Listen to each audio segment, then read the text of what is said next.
choses impossibles sont rendues possibles dans le dessin animé. Est-ce que Tom et Jerry est parfait? Pensez-vous que Tom et Jerry est parfait? Alors vous devriez ressembler à Tom et Jerry. Pas de problème. Alors pourquoi ne devenez-vous pas un Tom et un Jerry? Pourquoi ne devenez-vous pas un rat et un chat? Ma question est... Voulez-vous devenir un rat? Par Dr Zakir. Et je suis vraiment heureux de vous voir en personne. Je suis enseignant. J'enseigne à l'université ici. Ma question porte sur l'existence de Dieu. Et, je ne suis pas musulman.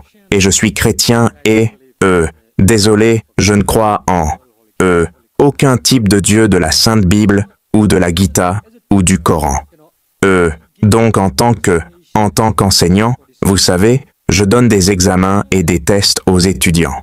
Parce que je suis un être humain. J'ai une connaissance très limitée. Mais dans votre précédente vidéo YouTube que j'ai regardée, j'ai beaucoup apprécié.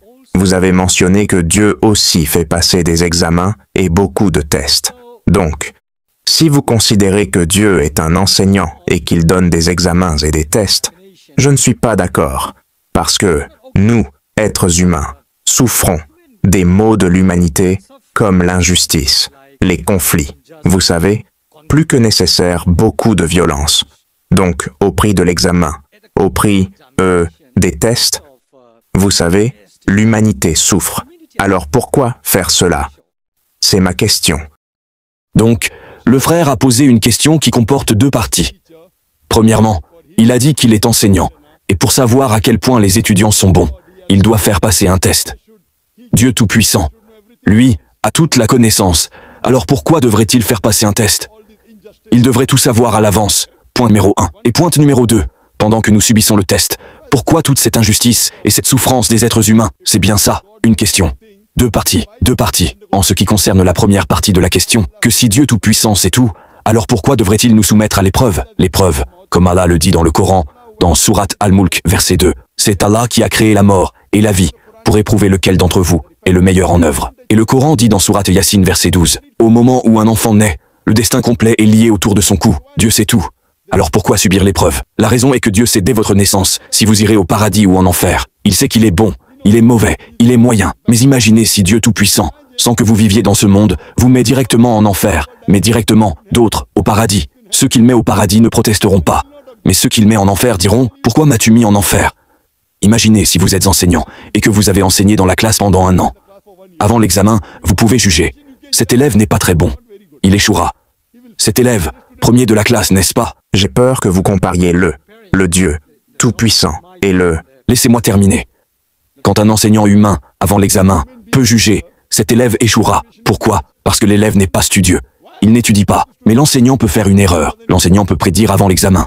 Cet élève sera premier de la classe. Cet élève deuxième classe. Cet élève échouera. Si l'enseignant dit « D'accord, maintenant nous ne ferons pas d'examen. Je donne la première classe à cet élève, la deuxième classe à celui-ci, l'échec à celui-là. » Bien sûr, l'élève protestera. L'élève dira « Je n'ai pas passé l'examen. » L'enseignant peut faire une erreur, mais Dieu Tout-Puissant ne peut pas faire d'erreur. Mais quand Dieu Tout-Puissant, sans que vous ayez subi l'épreuve, vous met directement au paradis ou met certaines personnes en enfer, naturellement, elles protesteront. Même moi je protesterai. S'il me met en enfer, pourquoi m'as-tu mis en enfer? C'est une réflexion d'être humain. Ce n'est pas la connaissance du Tout-Puissant. Correct. Dieu Tout-Puissant veut le prouver aussi à l'être humain.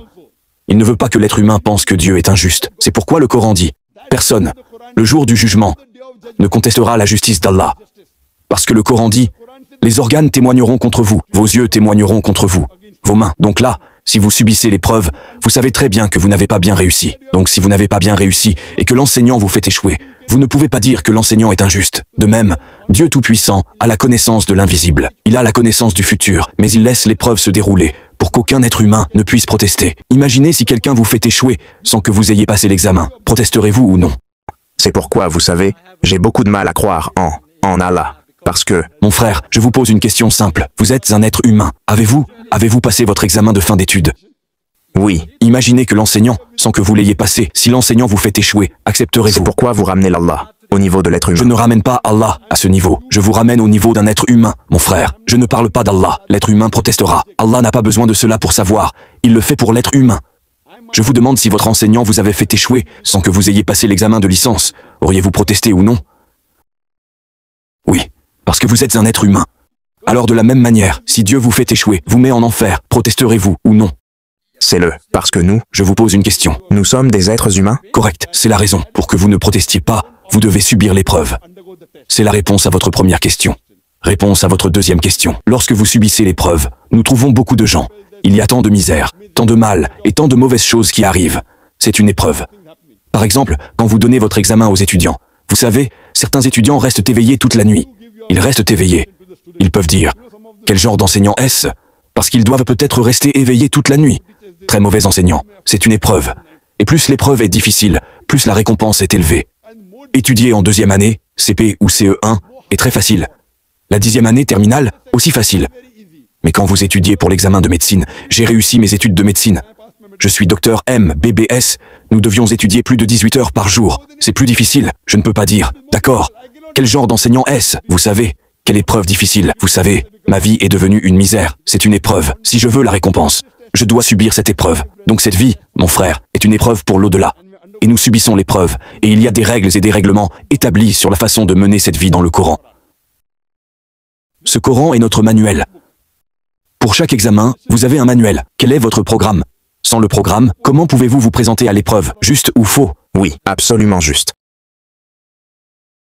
Donc ce sont les règles et règlements pour l'épreuve que nous subissons dans ce monde. Si vous suivez les règles et règlements, alors vous réussissez l'examen. Si vous ne suivez pas, alors vous échouez. Et pour ceux qui connaissent vraiment ce livre, ce n'est pas du tout une misère.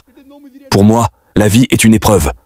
Pour vous, parce que vous ne connaissez pas le programme, c'est donc une misère pour vous. Dès que vous connaissez le programme, voyez une personne qui est intelligente, qui sort première de la classe, elle apprécie l'épreuve. La personne qui est moyenne et échoue, ce sont ces gens qui ont un problème. Donc si vous comprenez très bien ce programme, et si vous lisez le commandement de Dieu Tout-Puissant, notre Créateur, cette vie sera belle, elle sera très facile, et vous aimerez l'idée d'obtenir le résultat d'aller au paradis. J'espère que cela répond à la question. Merci beaucoup.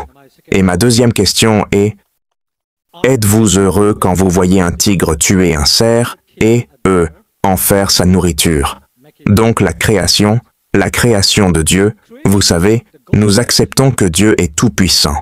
Mais ma question est, êtes-vous heureux quand un tigre tue un cerf, le tue et en fait sa nourriture? Une telle création, je la remets en question. Je la questionne. Quelle est la qualité?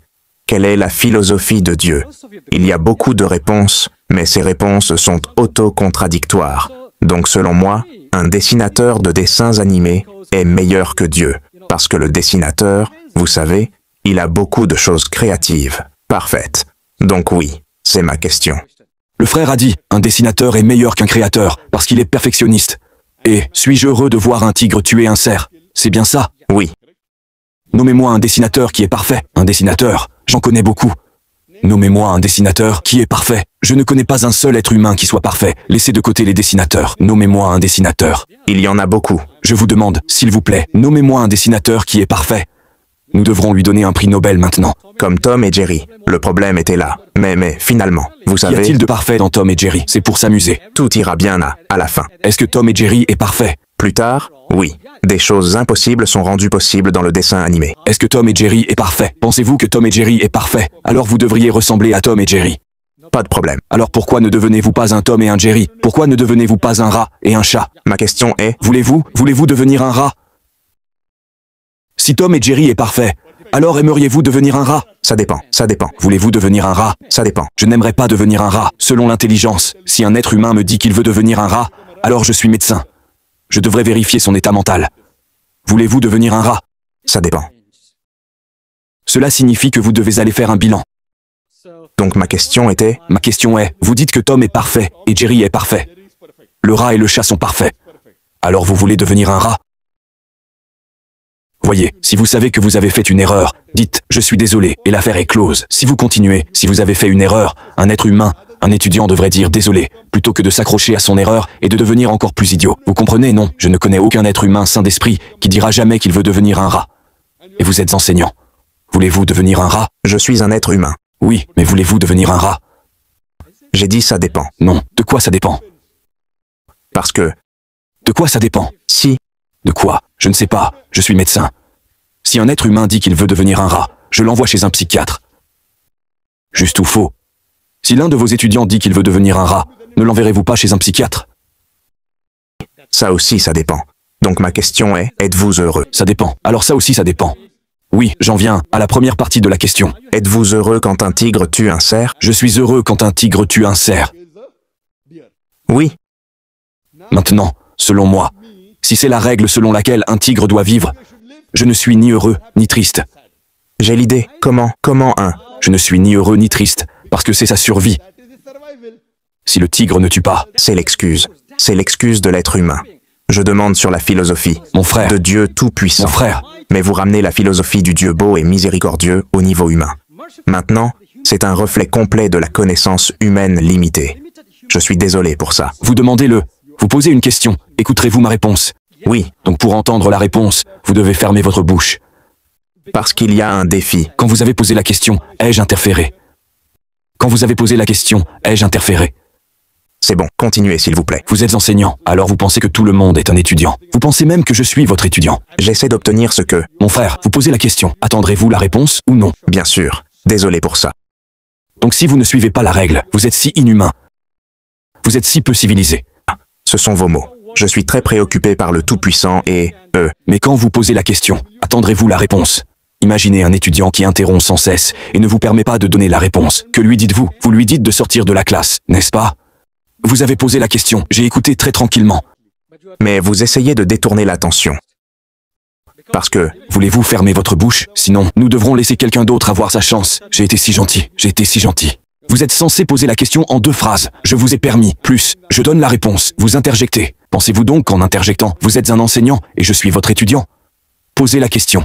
Laissez-moi terminer la réponse. Après que j'ai fini la réponse, si vous voulez dire quelque chose, je vous donnerai une chance. Merci. Vous faites perdre le temps de tout le monde. La première question qui est venue a pris 40 minutes. Maintenant, vous voulez prendre 40 autres minutes. Alors s'il vous plaît, venez au... Voulez-vous fermer votre bouche? Alors je parlerai. Vous n'avez pas à me dire, s'il vous plaît. Ce n'est pas démocratique. Ce n'est pas la démocratie, ce sont des règles et des règlements. Votre démocratie, vous pouvez la faire chez vous, ce n'est pas chez vous ici. C'est une session de questions-réponses. Avant de commencer la session de questions-réponses, je vous ai dit les règles et règlements. Maintenant, vous voulez enfreindre les règles et règlements. Comment se fait-il que vous soyez éduqué? Si vous n'êtes pas éduqué, et si vous n'êtes pas civilisé, et que vous attendez des autres qu'ils le soient, C'est votre perspective. voulez-vous fermer votre bouche? Sinon, nous demanderons à quelqu'un d'autre. Si vous ouvrez à nouveau la bouche, je demanderai à quelqu'un d'autre de poser la question. Je pense que vous ne comprenez pas l'anglais. Si vous voulez devenir un rat, je vous enverrai chez un psychiatre.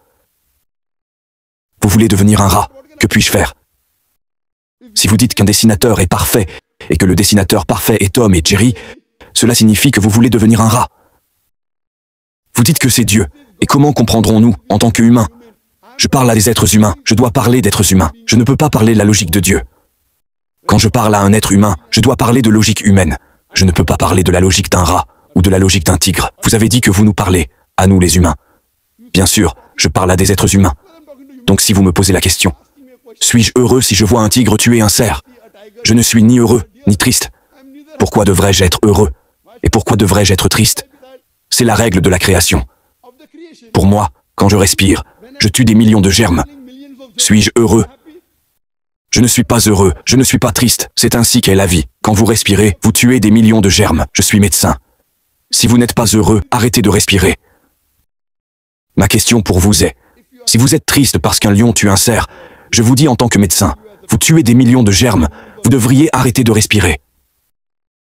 C'est la vie. C'est la vie. Ce n'est pas parce que vous pouvez voir un tigre tuer un cerf. Je suis médecin.